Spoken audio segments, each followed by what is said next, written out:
ஒளிப்பதிவாளர் சங்க தலைவராக இங்கே பேச வந்திருக்கிறேன். ஏனென்றால் பத்திரிகையாளர் சங்கம் ஒரு சங்கம் நடத்துவதில் எவ்வளோ பொறுப்பு இருக்குது என்று இப்போதுதான் நான் உணர்ந்தேன். ஏன்னா நான் தேர்ந்தெடுக்கப்பட்டு ஒரு வருடம் ஆகியது. ஸோ அவங்க சொல்கிற ஒவ்வொரு விஷயமும் அதுதான் ஒவ்வொரு சங்கத்தையும் பலப்படுத்தி அதில் இருக்கிற உறுப்பினர்களோட குழந்தைகள் அவங்களுடைய படிப்பு சீக்காலையும் நாங்கள் வெயிலேருந்து 7 சீட் வாங்கினோம். அதே மாதிரி இவங்களும் 5 சீட் வாங்கி வச்சுருக்காங்கன்னு கேட்டு சொன்னாங்க. அது ரொம்ப ஆரோக்கியமான விஷயம். ஏன்னா சீட்டு கிடைக்கிறதே கஷ்டமாக இருக்கிற சமயத்தில் இந்த மாதிரி ஒரு விஷயம் நம்ம சங்கத்தில் குழந்தைங்களுக்கு கிடைச்சா அது ரொம்ப ஆரோக்கியமான விஷயம். எனக்கு பேசி அவ்வளோ பழக்கம் கிடையாது. இப்பயே காலையில் உதவுது. அதில் வேறு இப்போ சடனாக அங்கே உங்களோட திரைப்பட அனுபவத்தை பற்றியும் பேசுங்க அப்படின்றாரு.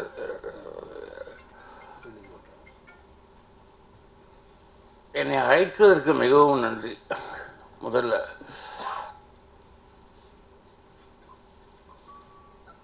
திரைப்படம் நான் சமீபமாக நான் செய்த படத்தை மட்டும் பேச விரும்புகிறேன். பழசாக பேசுகிறத பார்த்தா இப்போ ரெமோ தான் நான் பேச முடியும். அதுதான் என்னுடைய ரெமோ ஹீரோ இங்கே இருக்கார். வேற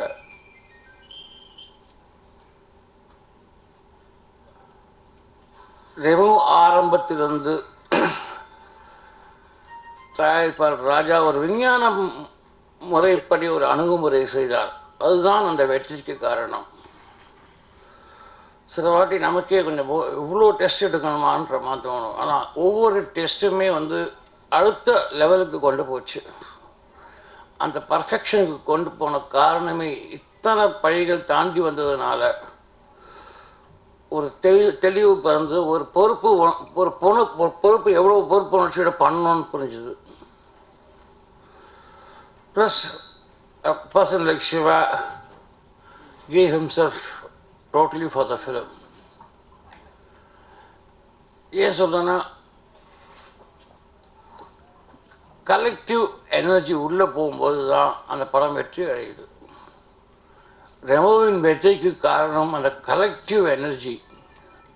எல்லோரும் இயல்பாக அந்த எனர்ஜி கூட ஈர்க்கப்பட்டோம். அதுதான் உண்மை. வேற என்ன படம் பற்றி பேசணும்? இதுவே இல்லை, அவங்க ரொம்ப நாள் தெரியும். ரொம்ப அவங்க தலைவர் பதவின்னு கேட்டவங்க ரொம்ப சந்தோஷப்பட்டேன்.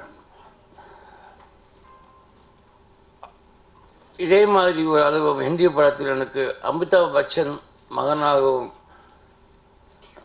அபிஷேக் பச்சன் தந்தையாகவும் வா என்ற ஹிந்தி படத்தை நீங்கள் கேள்விப்பட்டிருப்பீங்க. நான் அதில் கூட அவ்வளோ கஷ்டப்படுறேன். ஆக்சுவலாக கஷ்டமே இல்லைன்னு நினச்சேன்.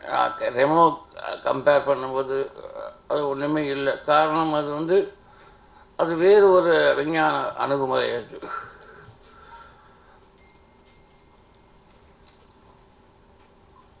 இந்த மாதிரி கஷ்டமான படத்தில் நிறைய இடம் மாட்டிக்கிறேன். ஆனால் அதுதான் கடைசியில் இன்ட்ரெஸ்டிங்காக ஆகிடுது.